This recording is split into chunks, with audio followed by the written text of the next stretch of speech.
Hola amigos, en este nuevo capítulo de la serie Exégesis heterodoxa del Apocalipsis vamos a hablar de las bestias y de las marcas con Julio. Hola Julio, ¿qué tal estás? Hola José Miguel, pues nada, aquí encantado de estar de nuevo aquí contigo para continuar con este tema que dejamos ya hace un tiempo. Pues fenomenal, vamos a continuar exactamente donde lo dejamos. Pues lo dejamos en el capítulo 11 y hoy pues seguiremos con el 12. Pues vamos allá. Así que pues nada, lo primero que nos cuenta el 12 se titula La mujer y el dragón. Y lo primero que hace es hablarnos de señales en el cielo de una mujer embarazada y de un dragón. Y como sabemos, pues tipológicamente una mujer es una iglesia y el dragón es Satanás. Así pues, hay una iglesia que no es una iglesia de hombres, sino una iglesia tipológica que representa a todos aquellos fieles a la palabra de Dios, que son su simiente y son su esposa, ¿no? Es decir, se supone que la iglesia de Cristo es la esposa de Cristo. Y por otro lado, como hemos visto en las iglesias, pues son las iglesias que van desde que se va Jesús, porque todo el Apocalipsis es las revelaciones proféticas de lo que iba a pasar desde que Jesús se fuera hasta que Jesús volviera.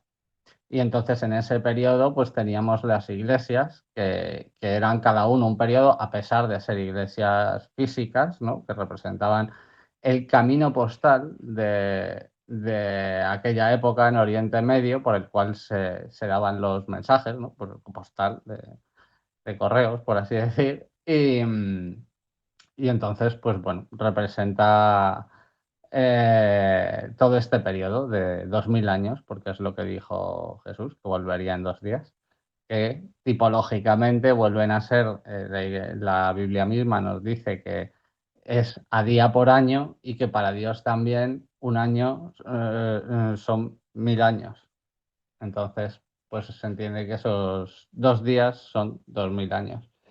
Y porque a su vez también eso encaja con la profecía de los 6000 años. Entonces, como ya habían pasado 4000, quedan otros 2000 para los 6000. Entonces, pues bueno, lo que dice aquí es que el dragón va de escarlata, nos da pues una serie de descripciones que tenía 7 cabezas y 10 cuernos, lo cual hace alusión, está diciendo que este dragón, y como dice en otro pasaje, es la bestia, la primera, concretamente la primera bestia, porque como veremos en Apocalipsis habla de dos bestias que a su vez provienen de las cuatro bestias de Daniel, concretamente de la cuarta, pero en realidad, como veremos, están todas unidas. Entonces, pues igualmente da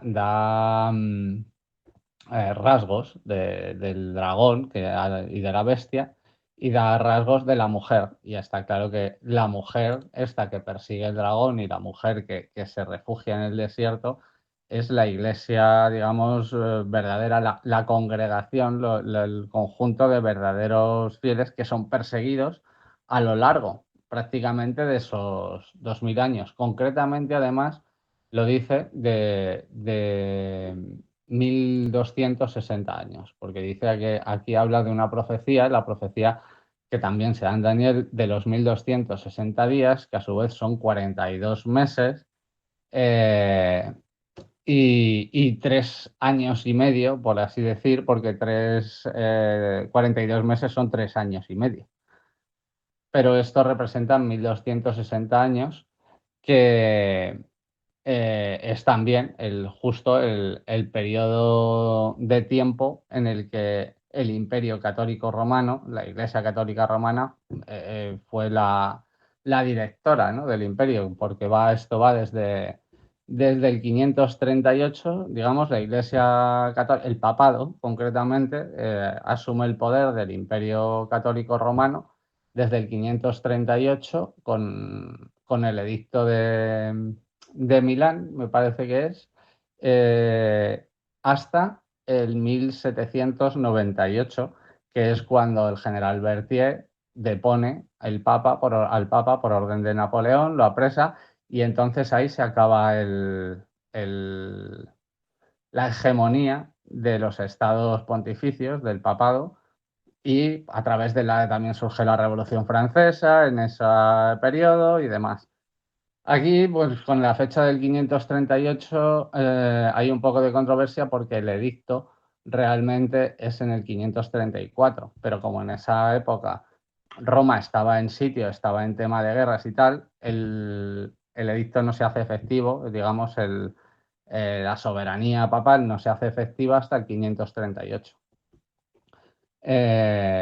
Y bueno, pues después de todo esto, de este primer párrafo, a partir del versículo 7, pues pasa a hablar de una batalla en los cielos, de que estos eventos mundiales suponen y de cómo a pesar de los grandes engaños y persecuciones del dragón a través de la bestia y la gran ramera, que se aparecerá luego después más detalladamente en los capítulos 17 y 18, pues muchos de los hijos de la verdadera iglesia son salvos porque han mantenido la fe en el Cordero por encima de sus propias vidas, que les han arrebatado. Es decir, sabemos que la Inquisición y las multitud de guerras que hubo por la persecución, pues desde los cátaros a los valdenses, los hugonotes, los albigenses, luego pone el protestantismo también, un montón de guerras y la Inquisición y demás.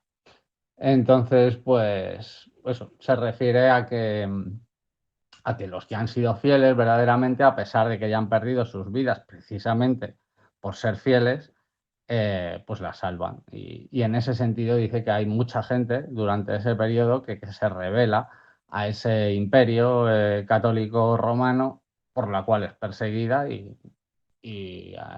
serán salvos a pesar de haber sido muertos. Por ejemplo, está el tema de los valdenses. A los valdenses se cargaron a 50.000 hombres, mujeres y niños en una sola noche. A todo esto, obviamente, no es la Iglesia quien mata a la gente. La Iglesia siempre ejerce, a ver, la soberanía del papado es la soberanía espiritual que está por encima del poder temporal. El poder temporal es el poder político. Ellos dan las órdenes y quienes las ejecutan son los reyes y las autoridades públicas, ¿no? Como pasa ahora, por ejemplo, digamos con la ONU, ¿no? La ONU es como un poder espiritual y luego las autoridades públicas de cada nación, pues, acatan. O el Fondo Monetario Internacional también, ¿no? Está por encima, pero aún así ellos siguen siendo poderes temporales. Eh, el poder espiritual que sigue por detrás, pues es el mismo, porque como vamos a ver, pues la propia Biblia dice que esa misma bestia que sería herida de muerte en la cabeza, precisamente en 1798 es herida de muerte en la cabeza, al deponer a su cabeza, que es el Papa, ¿no? Y entonces, pero luego eso resurge, ¿no? Dice, la propia profecía dice que tiempo después esa bestia resurgiría como un algo milagroso, ¿no? Y ¿cómo decirlo? Sí, como maravilloso, como una maravilla, ¿no? Muchas veces cuando en Apocalipsis habla de que la gente se maravilló en pos de la bestia, es como que por sorprendente que parezca, otra vez vuelve, ¿sabes? No es una maravilla de bueno, sino es una maravilla de sorpresa, de quedarte atónito, ¿no? De cómo puede volver a suceder lo mismo. Y en ese sentido también la Biblia lo dice, ¿no? Que no hay nada nuevo bajo el sol. Pero bueno, luego en el siguiente párrafo, a partir del 13, nos cuenta cómo a pesar de las persecuciones, pues la Iglesia verdadera, eh, pues eso, es preservada en el desierto, digamos, como en una especie de exilio, apartada, hecha de menos, eh, que en cierto modo es un poco como reflejo del éxodo, ¿no? de los judíos que también pasaron por el desierto, digamos, por un estar apartados o por hechos como de menos, ¿no? Eh, Y bueno, también es un poco un reflejo, a mi parecer, de los colonos protestantes y evangélicos que huyeron del papado a América y otros lugares. Entonces, pues bueno, eh, esto es así un poco lo que dice en Apocalipsis 12. Y ya pues pasaríamos al 13. Bien, haciendo honor al título de nuestra serie, la visión que tú tienes, Julio, es una visión no católica. Creo que una vez me dijiste que era neoprotestante. ¿Es así? Sí, digamos, bueno, a ver, podría ser incluso proto-protestante, porque realmente, como te digo, esta visión no es ni siquiera protestante, es de mucho antes de los protestantes, es la que tenían, pues yo qué sé, desde arrianos a albigenses, los valdenses que venían, que fueron perseguidos precisamente por la y masacrados precisamente por la Iglesia Católica por mantener la palabra en vez de la doctrina de la Iglesia, que prostituía esa palabra, que la pisoteaba. ¿No? Para empezar, idolatría, ¿no? Y los mandamientos, lo ves, los mandamientos dicen que no se haga idolatría a nada y se hace idolatría a todo. ¿Sabes? Y que no se prostituya la palabra y se prostituye completamente. Ahora, hace nada, acabo de ver un vídeo de cómo en la iglesia, una de las más importantes de Francia, tienes donativos de 2 euros para milagros de cosas pequeñas, de 10 euros para cosas un poco más grandes y demás para cosas, problemas mayores, ¿sabes? Y todo informatizado ya, por cierto, todo a través de maquinitas digitales para que eso, para que la gente se sume, los feligreses se sumen a las nuevas tendencias del pago de la bestia, ¿no? Que ahora hablaremos de ello un poco con la marca. Entonces, no es lo que digo yo, es simplemente que quien ha estudiado y seguido la Biblia a través de los siglos ha llegado siempre a las mismas conclusiones. Y luego la historia y los hechos pues son testarudos y está claro quién ha perseguido, quién es la iglesia que ha perseguido a las demás iglesias durante siglos y siglos. Luego ha llegado un momento a partir del cual ha habido cierta confrontación, porque se mezclaron intereses geopolíticos, ¿no? Con el protestantismo. Pero es que mientras tanto la única iglesia que masacraba a todas las demás es la que es y la que fue, ¿no? ¿Conoces otra? Y que sea la gran, la mayor, la principal y que provenga del cuarto imperio, como veremos de la cuarta bestia de Daniel y prosiga hasta estos días. Es que no hay una serie de rasgos que da la Biblia que llevados al plano histórico es indefectible. ¿Cómo se digo? Se hace llamar apellido y de segundo obligatorio. Y lleva un abrigo azul y nació entre tal fecha y tal fecha y todo coincide contigo, pues igual vas a ser tú. ¿Sabes? No sé, ¿sabes? Que hay otros que se te parecen, llevan abrigos azules, han nacido entre fechas similares, sí, pero apellidos obligatorios son pocos y genuinos. Así que, pues en eso está el asunto. Muy bien, pues pasemos al capítulo 13 del Apocalipsis. ¿Qué dice el capítulo 13? A ver, pues el capítulo 13 empieza directamente hablando de las dos bestias, porque en los tiempos finales, concretamente, vamos, o más acercándose a los tiempos finales a ver la primera bestia de Apocalipsis, que es como digo el Imperio Católico Romano, porque viene de la cuarta, que es el Imperio Romano de Daniel, está todo el tiempo, porque Apocalipsis son 2000 años. Entonces, está casi todo el tiempo. Los primeros 500 años es el imperio, sigue siendo el imperio romano. Hasta el 538 no empieza a ser el imperio católico romano, pero es que el imperio católico romano es una continuación del imperio romano, ¿no? Simplemente sabemos que pues, se convierten así como tal y se siguen imponiendo. y siguen siendo el imperio.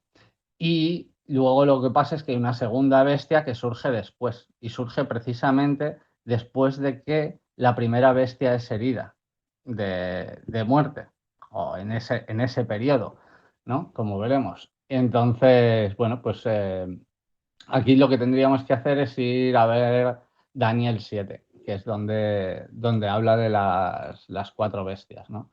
Y en ese sentido, pues dice que Daniel tuvo un sueño y visiones mientras estaba en su lecho y dice que vio cuatro grandes bestias, diferentes la una de la otra, que subían del mar. Aquí hay que entender que el mar son multitudes, multitudes de pueblos. Cuando se habla de mar, se habla de multitudes. Y dice que la primera era como un león y tenía alas de águila. Este es precisamente el símbolo de Babilonia, el león alado. Entonces dice que estaba mirando y que las alas le fueron arrancadas y que fue levantada del suelo y se puso en pies a manera de hombre y le fue dado corazón de hombre. Todo esto son alusiones a Babilonia. Y luego dice que hay una segunda bestia semejante a un oso, la cual se alzaba de un costado más que del otro y tenía en la boca tres costillas entre los dientes y devora mucha carne. Esta se refiere a Medopersia. Son los imperios, las bestias, son imperios que someten a las naciones de su tiempo. Entonces, una va después de otra. ¿Sabes? Después del imperio babilonio fue dado por el imperio medo-persa, que es representado con el oso, y luego hay otra tercera bestia, dice que semejante a un leopardo, con cuatro alas de ave en sus espaldas, tenía también esta bestia cuatro cabezas y le fue dado dominio. En este caso es el imperio griego, porque el imperio griego estaba dividido en cuatro regiones, en cuatro estados, por así decir. Entonces, las cabezas representan naciones, reinos, estados, digamos, cabezas de gobierno, gobiernos, centros de gobierno. Y después dice que ve una cuarta bestia, espantosa y terrible en gran manera, la cual tenía unos dientes de hierro y devoraba y desmenuzaba las obras y llevaba con sus pies y era muy diferente a las demás bestias que vi antes que ella. Y tenía 10 cuernos. Los cuernos representan también reinos y reyes. Dice que tenía 10 cuernos. Esto representa al Imperio Romano, porque el Imperio Romano tenía 10 reinos, de hecho, ¿no? Y además luego da más detalles, porque dice que entre esos cuernos sale un cuerno pequeño, es decir, un reino pequeño, como los estados pontificios, y delante de él fueron arrancados tres cuernos de los primeros. Y precisamente los estados pontificios, el papado quitó tres reinos de en medio, los visigodos y otros dos, no recuerdo ahora bien cuáles. Te pasaré una imagen con ello. Pero vamos, es sabido que es eso, el imperio romano, el imperio católico romano pasó suprimió, excomulgó a tres reinos. Y de hecho los visigodos, por eso también vino luego el tema de la invasión islámica, que es otro tema en el cual se podría entrar y que, como ya creo que comenté en algún otro vídeo, fue algo organizado por la Iglesia, por el papado, como lo está siendo ahora todo el tema este de las migraciones, ¿no? Y los migrantes, como dice el Papa, en vez de emigrantes, y las invasiones que estamos sufriendo. Pero bueno, el caso es que, pues eso, de esta cuarta bestia sale, como veremos, en Apocalipsis 13, la primera bestia de Apocalipsis. O sea, de esta cuarta bestia romana. Y dice en Apocalipsis 13:1 sobre la primera bestia de Apocalipsis. Dice que se paró sobre la arena del mar y vio subir del mar, de nuevo, de las multitudes, una bestia que tenía 7 cabezas y 10 cuernos y en sus cuernos 10 diademas y sobre sus cabezas un nombre blasfemo. Y la bestia que vi, ¿ves? Aquí esta bestia es semejante a un leopardo con pies como de oso y boca como de león. Es decir, esta bestia es una amalgama de las otras cuatro, pero, pero parte de la cuarta. Su cabeza o sea, de hecho, no. Su cabeza es, sus cuernos, ese dirigente viene de Roma, viene de la cuarta bestia, pero tiene características de las otras. Por ejemplo, el cuerpo es de leopardo. Es decir, tenemos un cuerpo democrático, ¿no? Que viene de Grecia. Nuestra democracia viene de las filosofías griegas y demás. La boca de león como Babilonia porque habla como el emperador de Babilonia, como el sumo pontífice, ¿no? Es que viene de Babilonia. Y luego pues tiene... pero el dragón le da su poder y su trono. De hecho, el dragón, si tú uno se va al Vaticano y entra a las dependencias papales, donde está, tras las cuales está también la Capilla Sistina, verá que en la entrada a las dependencias papales hay un escudo con un dragón, porque es el escudo papal. De hecho, los papas lo han usado y ha sido un símbolo del Vaticano, precisamente símbolo que, por cierto, también está en la City de Londres, ¿no? Cuando uno entra a la City puede ver dragones por todos lados.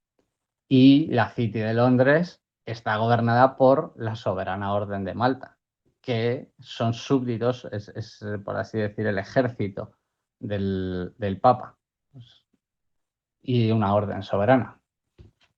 Bueno, pero dice que eso, que de esta bestia hablaba grandes cosas y blasfemias y se le dio autoridad para actuar 42 meses. De nuevo, 42 meses, que son los 3 años y medio, 1260 días, a día por año, 1260 años. Es decir, que está hablando todo el tiempo del Imperio Católico Romano, del Papado, del Vaticano, del poder que ha dominado el mundo y de hecho sigue dominando el mundo porque como vemos, ¿no? Detrás de la Agenda 2030 están un par de encíclicas papales y quien promueve el nuevo orden mundial, ecuménico y todo lo demás, pues ya sabemos también quién es.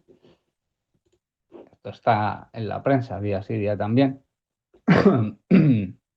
Entonces dice, bueno, además también en Daniel 11 luego se habla del rey del norte y del rey del sur en relación a las dos bestias. Bueno, porque claro, todavía no hemos hablado de la segunda bestia que viene ahora en el siguiente párrafo. Dice que después vio otra bestia que subía de la tierra. En este caso tiene ese matiz de la tierra con respecto a los mares y esto es porque entiendo que está en relación con el tema del rey del norte y el rey del sur. A ver, el rey del norte de Apocalipsis, o sea, de Daniel 11, es Babilonia, es el rey de Babilonia. Y el rey de Babilonia es un rey con poder político religioso. Mientras que el rey del sur, que es Egipto, es un rey o un emperador con dominio secular. Entonces, la primera bestia, es decir, la que procede de Roma, tiene un poder político-religioso, mientras que la segunda bestia va a tener un poder secular.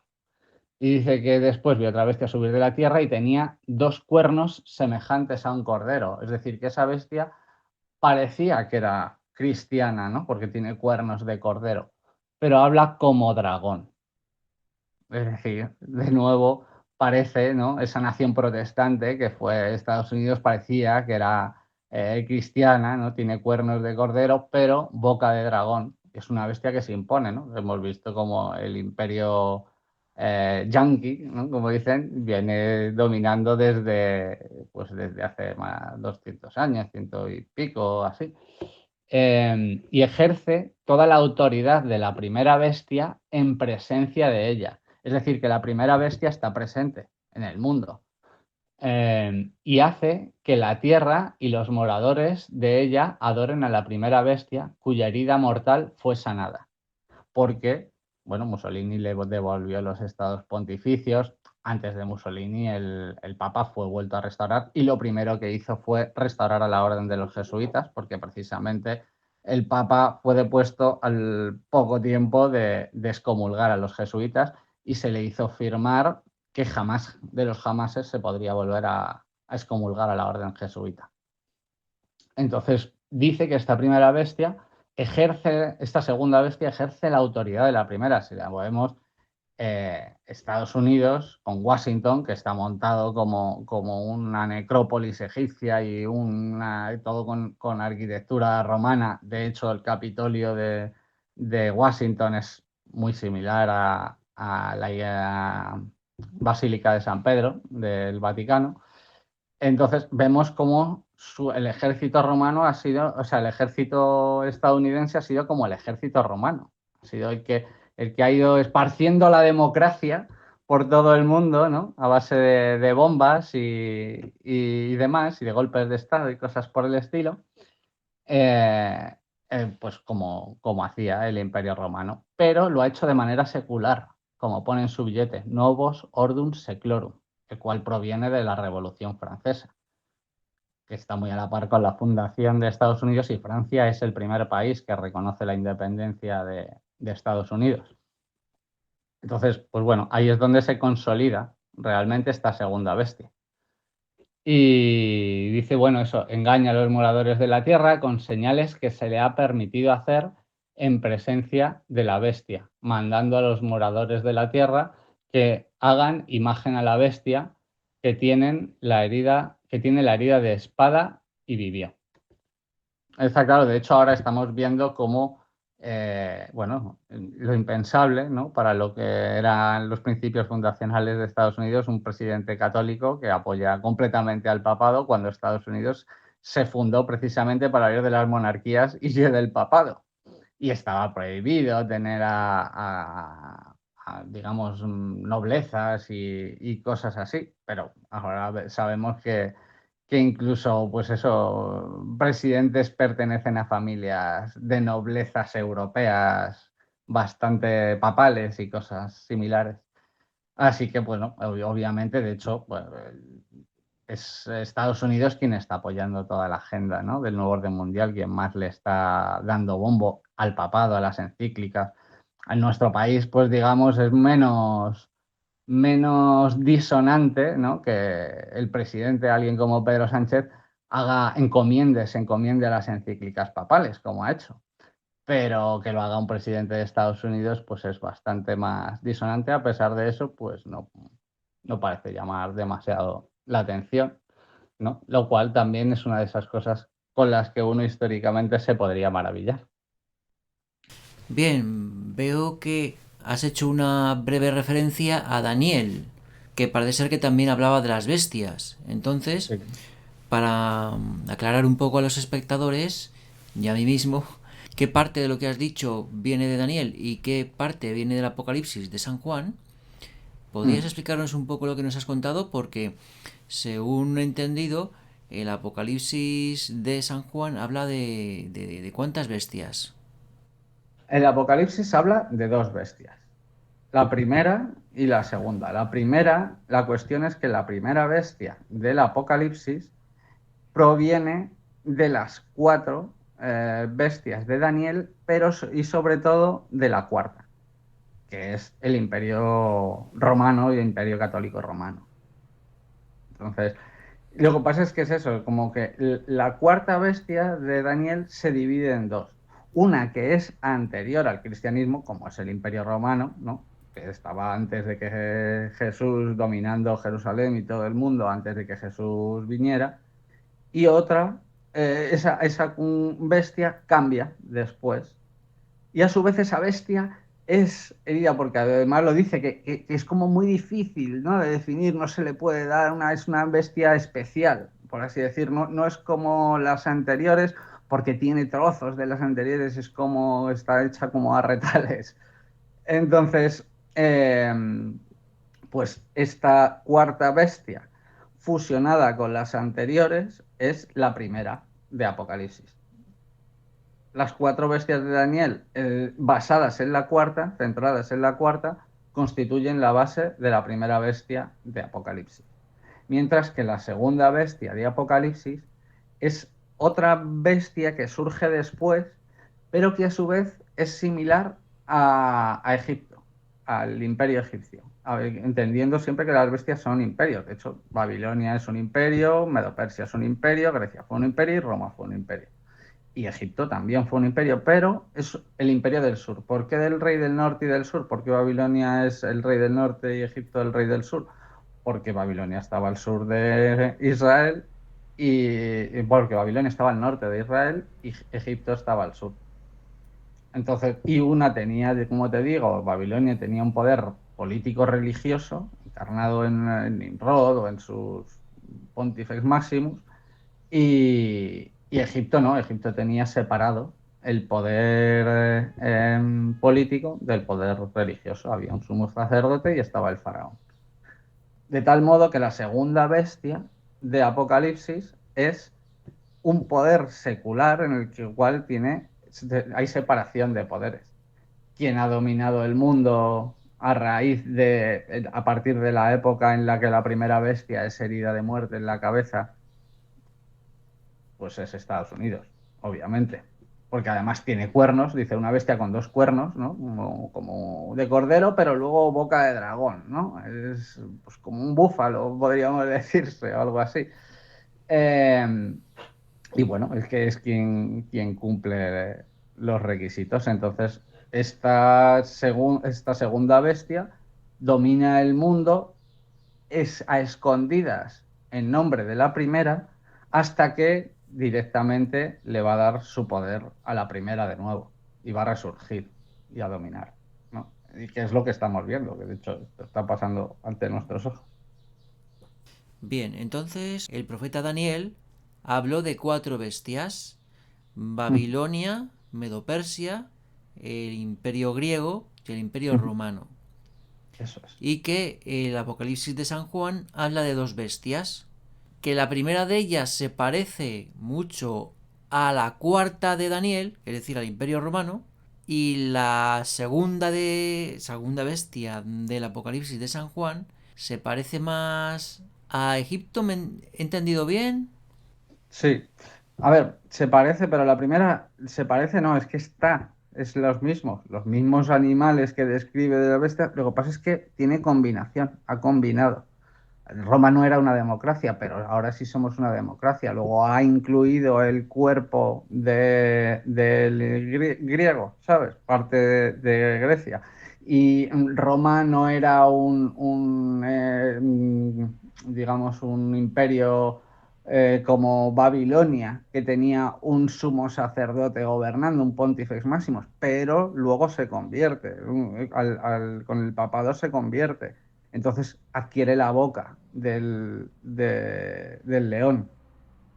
Entonces es ese imperio que asume, se metamorfosea, se hibrida, como se quiera, es una mezcla, ¿no? Así, pero obviamente la base es la del imperio porque quien ha dominado durante todo ese tiempo ha sido el Pontifex Maximus, es el que decía qué reyes se casaban con quién, qué guerras se hacían, qué tal, se salva, quién no, lo cual es todo, pues eso,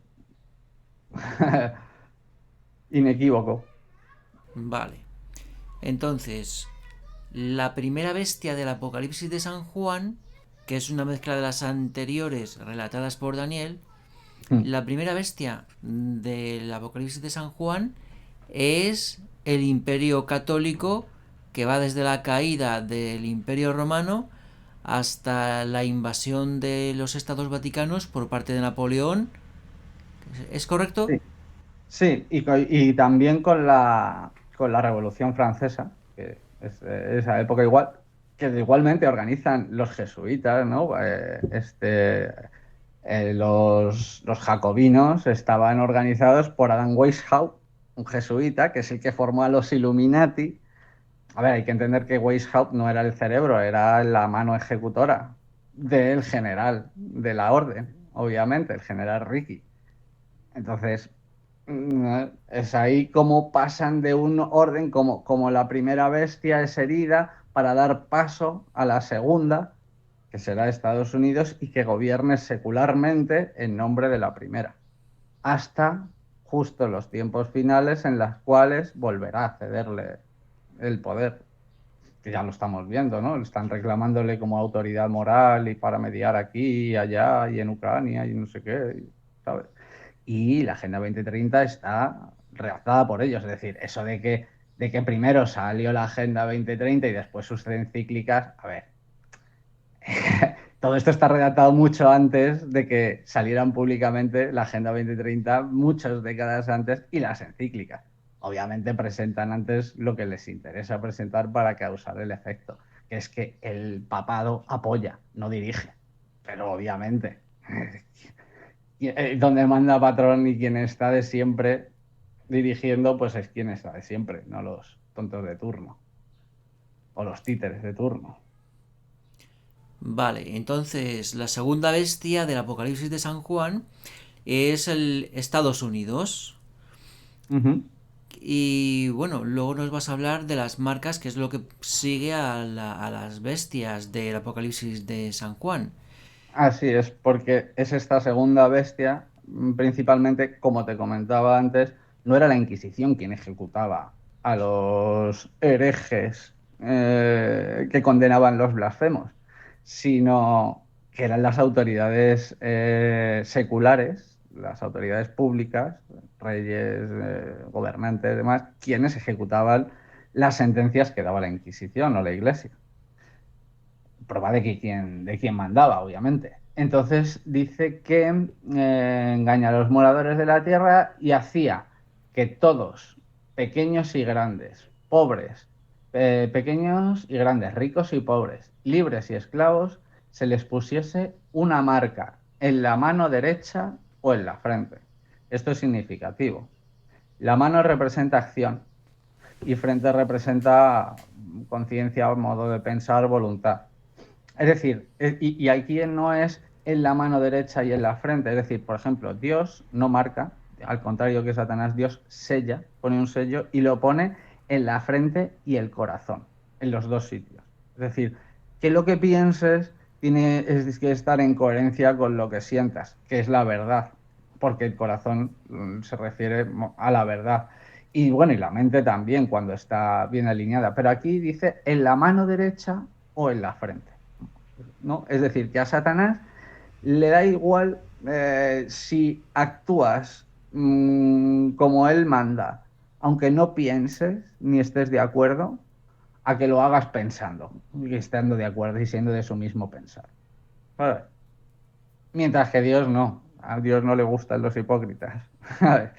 Si haces, además no puedes tampoco, realmente no puedes obedecer a Dios si no tienes la conciencia que Él da, mientras que a Satanás sí. Y dice, bueno, y que ninguno pudiese comprar ni vender, sino el que tuviese la marca o el nombre de la bestia o el número de su nombre. Dice, aquí hay sabiduría, el que tiene entendimiento, cuente el número de la bestia, pues es número de hombre, número de hombre. Y su número es 666. Y aquí hay pues diversos aspectos que ver, ¿no? Pero dice, su número es número de hombre. Número de hombre, no sé, el hombre hace cosas como la numerología. Y número de hombre quiere decir que ese 666 es el número de un hombre, representa a un hombre. A un hombre no, claro, si ha estado durante siglos y siglos, no es a un hombre, sino es a una figura, ¿no? A una posición de hombre. ¿Y qué te iba a comentar? Pues eso. Una cosilla. En la segunda bestia del Apocalipsis de San Juan, que es el Mm. imperio estadounidense, impone las marcas. Impone, sí, sí, es el que. A ver, es el que marca la pauta, es el que. Por ejemplo, yo qué sé, cuando Estados Unidos hace una política financiera, otros siguen, ¿no? Por ejemplo, subir o congelar las tasas de interés. Pues el resto de bancos siguen, ¿no? Pues en ese sentido lo que indica es que la segunda bestia va a marcar esa, va a ser la que dé esa pauta, por así decir. Y de hecho, el tema de las CBDCs y demás, de hecho, en relación con la marca, dices, bueno, hay una marca, hablan del chip, de que si poner el chip o esto o lo otro, pero en realidad llevamos usando algo similar a la marca desde hace bastante tiempo, como son los códigos de barra. Todo lo que compramos y vendemos lleva un código de barras, ¿no? y todos los códigos de barras tienen el 666, por ejemplo, ¿no? Y ahora más con los QR. Y así, y todos compramos a través de un sistema fiduciario, ¿no? De usura y de estafa. Pues eso también es indicativo. Y yo entiendo que la marca tiene una progresión, ¿no? Por ejemplo, pues las inoculaciones ahora también van orientadas en ese sentido al control, al biotecnológico y a la discriminación. Ha habido indicios, ¿no? De que iban a ir por ahí las cosas. Tenemos las CBDCs también en ciernes sobre nosotros. Es decir, que va habiendo una progresión, van cerrando el cerco. Y claro, en ese sentido, Estados Unidos va a la cabeza de eso y de ello, ¿no? Es quien va marcando la pauta principalmente, aunque vemos que en realidad es Europa, ¿no? Ahí es quien está pujando por detrás también y no se sabe quién monta más, ¿no? Pues eso es un poco el asunto. Bien, ¿y esto de las marcas en qué capítulo aparece? Está en el 13, al final del 13, el último párrafo. Vale, ¿y qué más podrías decirnos acerca de las marcas? Pues luego que la marca es doble también. Es decir, es una marca de adoración. Igual que en Babilonia se hizo adorar, la marca llegará a un momento que dice, a ver, que es tanto material en la mano como en la frente, como espiritual. Entonces, por un lado está la marca material, que sería el chip o para comprar, y por otro lado está la marca espiritual, que es el día de adoración. Porque así como Dios tiene un día de adoración desde el principio de la creación, no dado a los judíos, se lo dio a Adán y a Eva el sábado, el séptimo día de la semana, y como dice la Biblia también que se le dará potestad a la bestia para cambiar los tiempos, pues la bestia ha cambiado el día de adoración, del sábado al domingo. Y además la propia Iglesia Católica Romana lo reconoce, que si te riges por la Biblia, el único día de adoración es el sábado. Pero que ellos han cambiado al domingo, el día solis, el día más pagano y de relación luciferina, al domingo, por su autoridad, es su marca, lo dicen así literalmente, su marca de autoridad. Entonces también estamos viendo cómo hay leyes que están moviéndonos hacia la observación del domingo a nivel mundial, asociado mucho al tema de cambio climático, porque hay un día, si todos descansáramos un día y si obedeciéramos a Dios, pero tiene que ser el domingo y están imponiendo el domingo. De hecho, la banca internacional, desde hace años, el día para el descanso de toda la banca es el domingo. E incluso en Israel, la banca abre en sábado y cierra el domingo. Entonces, por ahí vamos viendo. En Perú, en varios sitios, en muchos sitios, de hecho, se está moviendo el tema del domingo, sobre todo también a través del ecumenismo y del Consejo Mundial de Iglesias. Y ya te digo, muchos países, Chile, Perú, aquí no nos va a costar nada, aquí lo tienen hecho. Y bueno, y muchos otros países igual, pero hay países incluso que no tienen nada que ver con el catolicismo y cristianismo que también están adoptando el domingo, incluso los musulmanes lo están planteando, y eso que para ellos el día es el jueves. Y estamos tan enfrentados, o no, según, porque el Papa se lleva muy bien con los imanes y esas cosas. En fin, todo este barullo babilónico, que es precisamente lo que significa Babilonia, confusión. Y entre la confusión, pues nos la cuelan. Ya, únicamente simplemente comentar a raíz del tema de la marca y su número, que precisamente la numerología de Vicarius Filii Dei es 666. Y que, como vemos, al 666 también tiene relación con el triángulo equilátero, ese que hay en tantas iglesias y en el billete de dólar con la pirámide, porque un triángulo equilátero tiene tres ángulos de 60 grados y en numerología el cero, pues obviamente nos suma, son 666. y en medio está el ojo, que también es una especie de 6. Y otro detalle a raíz de eso es, pues, vamos, eso mismo, ahí lo tienes, por todos lados. El ojo está tanto en los billetes de dólar como en las iglesias católicas, especialmente. Bien, desde un punto de vista católico, el Vaticano fue conquistado por las élites del pueblo elegido. Fue conquistado por las élites del pueblo elegido y sus sicarios y mamporreros masones en el Concilio Vaticano II. Y quienes dirigen todo, según la perspectiva católica, incluso la conspirología católica, son las élites del pueblo elegido. Pues Julio. todas estas cuestiones que describe la Biblia sobre lo que ahí iba a hacer la Iglesia Católica, que tenía que ver el pueblo judío ahí.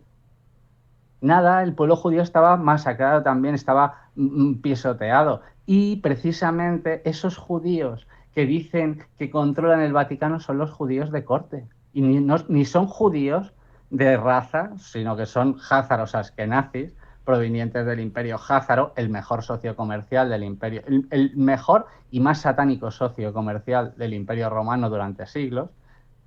Esos son esos que dicen judíos, que no tienen nada de judíos, se convirtieron al judaísmo falsamente en el siglo VIII por instrucciones del papado y del Vaticano. Los judíos eran los judíos de corte, es decir, los siervos. ¿Y qué pasa? Que todo, ya te digo, todo lo que describe la Biblia que iba a hacer esa bestia no tiene nada que ver con los judíos, todo lo contrario. Además, la Biblia dice claramente que los judíos iban a estar condenados a servir a esa bestia por rebelarse contra Dios. Ellos iban a ser las putas y los testaferros, que es lo que son, de esa bestia, que sus hijas se darían en casamiento y esas cosas. Pero vamos, ni mandan ellos, ni nada de nada, ni son judíos, ni mandan ellos. ¿Sabes? Y a partir de ese momento, ya te digo, todo lo que ha hecho anterior es un completo disparate y precisamente salvo como la cortina de humo que es, por supuesto. Porque ¿qué han hecho siempre los católicos? Culpar a los judíos. Siempre.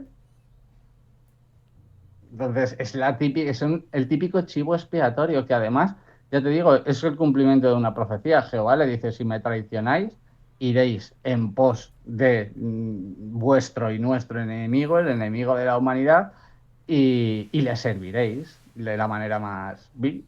Pues ahí están, cumpliendo su profecía, sirviendo de chivos expiatorios del anticristo y de la bestia. Otra cosa que clava Dios, pero como no se leen los textos y menos se entienden, cuando no se leen, pues se puede. A ver, y la bestia y el dragón se dedican a engañar, pues así estamos. Engañados al mundo entero. Además, lo dice claro, si es que.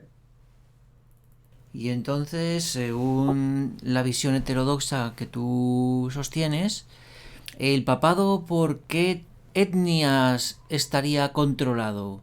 ¿Qué etnias o qué razas de humanos serían quienes controlasen el Vaticano? ¿Qué razas? ¿Son? ¿Qué son? Realmente no tiene importancia la cuestión étnica, pero obviamente hay unas etnias por encima. Es la nobleza negra. Quien controla el Vaticano es la nobleza negra, que a su vez son las familias papales, porque de eso proviene la nobleza negra, de familias que eran familias papales, que a su vez provenían de los patricios romanos, pero también son familias que provenían, familias imperiales de estos otros imperios, del imperio ptolomaico, de, del imperio persa, del imperio egipcio, como los Orsini. Los Orsini dice que tienen sus raíces en el imperio egipcio y cosas así. Entonces, son estas familias imperiales de estas bestias que precedieron a Roma y que de hecho le dan su título. Pontifex Maximus es el título del sumo pontífice de Babilonia y de Medo-Persia también. Es un título que se fue heredando, que también luego tuvo Alejandro Magno. Es el título del anticristo. Porque el anticristo es una figura que se pone en el lugar de Cristo como si fuera Cristo y además hace lo opuesto. Primero, nadie se puede poner en el lugar de Cristo, nadie puede ser el vicarius filii Dei, nadie. Eso no puede existir, salvo que estés suplantando a Cristo. Y segundo, si además te has dedicado a hacer toda la obra opuesta, diciendo, usando su nombre, ultrajándolo, difamándolo, por eso la tanta gente es tan contraria a la Biblia y al cristianismo, porque lo toman por catolicismo. Y este es una jugada, ha sido una jugada maestra de Satanás. También has contado antes que la Iglesia Católica creó el Islam. ¿Para qué creó el Islam? ¿Para destruir a la Iglesia Ortodoxa de Constantinopla, quizás? A los arrianos, a los coptos, a todos, concretamente en España los visigodos que se oponían, se estaban tendiendo hacia el arrianismo, a no someterse al papado. Entonces, como por un lado queda como Satanás, que la iglesia se dedique a matar directamente a otros de su misma supuesta creencia, ¿no?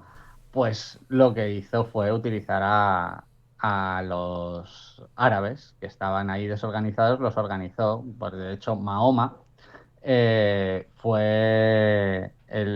casó con Jadilla a los 14 años. Y Jadilla era una monja devota católica, bueno, monja, una devota católica de la élite árabe, de Oriente Medio. Entonces, de Arabia. Entonces, y relacionada con círculos esotéricos poderosos, que fueron los que instruyeron, formaron a Mahoma para su cometido. Y de hecho, Mahoma reconocía al papado y tenía buenas relaciones y tal. De hecho, la intención del papado siempre fue recuperar Jerusalén y con el Islam, con Mahoma, pues ahí estuvieron los templarios y demás. Pero luego se distorció la cosa al morir Mahoma y tomar su relevo, pues los generales del Islam, que ya. Vamos, luego Roma, como vemos, ha vuelto a tomar control de todo esto a través de las sociedades secretas y demás, como los Shriners. Y a estas alturas es toda una pantomima, como el tema de geopolítico. Hay ciertas diferencias que quedaban por pulirse, pero están en todos lados. Vale. Y yo sé que tienes una visión terraplanista de la Tierra. El terraplanismo tengo entendido que se creó con Galileo y con Copérnico. ¿Fue así, algo parecido, y estos eran católicos? ¿Me No, has esto es contado al alguna revés. vez? El heliocentrismo es lo que fue creado por Copérnico y Galileo, trabajando para el Papa. ¿Y lo de la Tierra esférica, eso cuándo se inventó? ¿Y por quién? Imagino que por Por científicos católicos romanos, como Copérnico y Galileo, y pistas. jesuitas, además. Copérnico no, pero Galileo sí. Sí, eran heliocentristas, pero ¿quién empezó con esto de la Tierra esférica? ¿Exactamente en qué años se empezó a decir que era esférica? La idea es muy antigua, es una idea esotérica, es una idea gnóstica, esotérica, bastante antigua, que ya tenía algunas élites griegas y romanas. De hecho, si tú vas a Roma ahí ¿cómo se llama? La ciudadela, el resort que se construyó para sí mismo el emperador, no me acuerdo ahora cómo se llama, ya tenía un edificio donde la estructura interna del edificio era una esfera. Ellos juegan con la esfera porque la esfera es todo esoterismo, es todo misticismo. Y es cábala, de hecho, las sefirot de la cábala son esferas, ¿sabes? Y la cábala no viene de los judíos, la cábala viene de Babilonia. El árbol de la vida, el que estudia la cábala no es judío, no es teología judía para nada, es teología gnóstica de los imperios egipcios y paganos y babilónicos que ya tenían el estudio del árbol de la vida. Es una proyección esotérica de un cosmos fantástico y esas cosas que no son. Entonces me dices que las oligarquías, parte de las oligarquías romanas y griegas, ya habían ideado lo de la Tierra esférica. Pero Sí, aquí en Occidente, ¿cuándo se impone esa visión? ¿En qué año? pues, pues, a ver, te lo miro. Solo hay que poner Copérnico y Galileo. Pero bueno, pero Mm, sí, pero Copérnico y Galileo eran heliocentristas, no eran terraplanistas. Claro, bueno, el terraplanismo ha sido lo que la gente ha pensado toda la vida, todo el mundo ha pensado siempre en terraplanismo, primero porque la Biblia lo dice, porque los Vedas lo dicen, todos los libros, digamos, antiguos y más la Biblia dice claramente que la Tierra es plana. Entonces, y lo que se puede observar y demostrar es que la Tierra es plana. Entonces, hasta que no han engatusado a la gente pseudocientíficamente con una falsa ciencia, que es como la religión escolástica del catolicismo, que nadie entiende, como sus misterios, como la Trinidad, que no sabe, sofismas, pues hasta ese momento la gente, y realmente esa raíz, y esto también es profético, de hecho, porque lo que dice es que precisamente la Biblia dice que los dos testigos, que son el Antiguo y el Nuevo Testamento, serían combatidos y muertos, digamos, en la plaza pública por las corrientes filosóficas y esotéricas que se esparcirían por parte de la bestia, ¿no?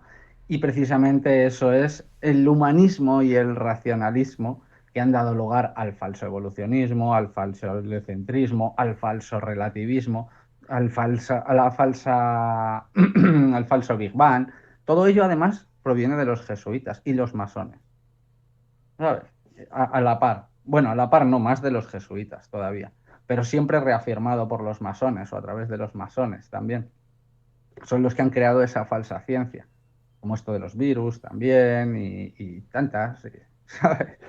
Así que, o el cambio climático, igual, sigue siendo lo mismo, no ha cambiado nada, nada nuevo bajo el sol, nada, nada.